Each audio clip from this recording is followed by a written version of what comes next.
I'm good with English. The English teacher, lande.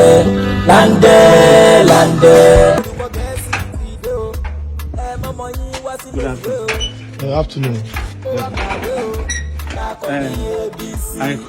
I come here yesterday to teach your segment Pelumi for lesson.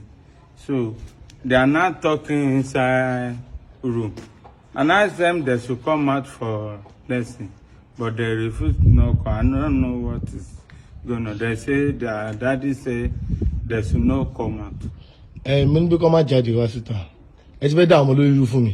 Kí ló dé sá? Àwọn ọmọ nǹkan kan mọ́. Àgbàdo ti bẹ̀rẹ̀ sí máa kọ́ wọn ní lesson báyìí ni wọ́n ti mọ nǹkan kan mọ́. Ṣé bí English ṣàlàyé pé yín? Bẹ́ẹ̀ni. English ṣàlàyé pé yín? Bẹ́ẹ̀ni. Ó ti ẹ̀dá. Ẹ bá mi lé ní táìmù yìí. Àwọn ọmọ mi wọn lè ṣe lesson lọ́dọ̀ yín mọ́. Wà láìtàláì wọn lè ṣe lesson lọ́dọ̀ yín mọ́. Ẹ dẹ̀ pé yín English ṣá. Ẹ dẹ̀ ń kọ́ àwọn ọmọ bẹ́ẹ̀. But there's nothing wrong with the thing I'm teaching them. Okay. Ṣé bí English àgọ́gọ́ lẹ̀ yín náà? Bẹ́ẹ̀ni. Ó yá. Ẹ ká national anthem.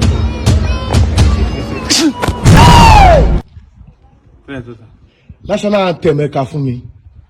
Èwo ń bẹ. Èwo lẹ̀yin mọ̀? Ṣé ilé ìtẹ̀yìn àkáwọ́ sáyà? No, èyí tó yẹ máa ń káwọ́ lù sórí ni.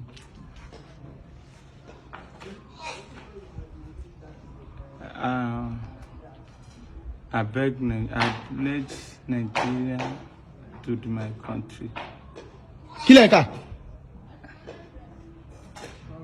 National anthem.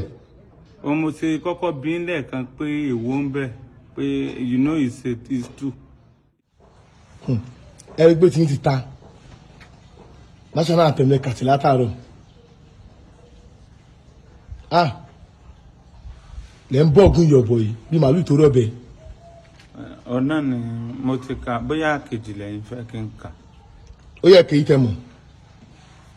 Arise, O compassion, Nigeria's call to serve our sadness now. We score as a navy. Wọlé sáwà vivi rosa viseva invi tu sa wisava mai ida idibisa pisa unity. Ayé yín ti tàn bí Arsenal ti dárúkọ yẹn. Bí ti báwo sá? Ẹ tún pocket. Ayé yín ti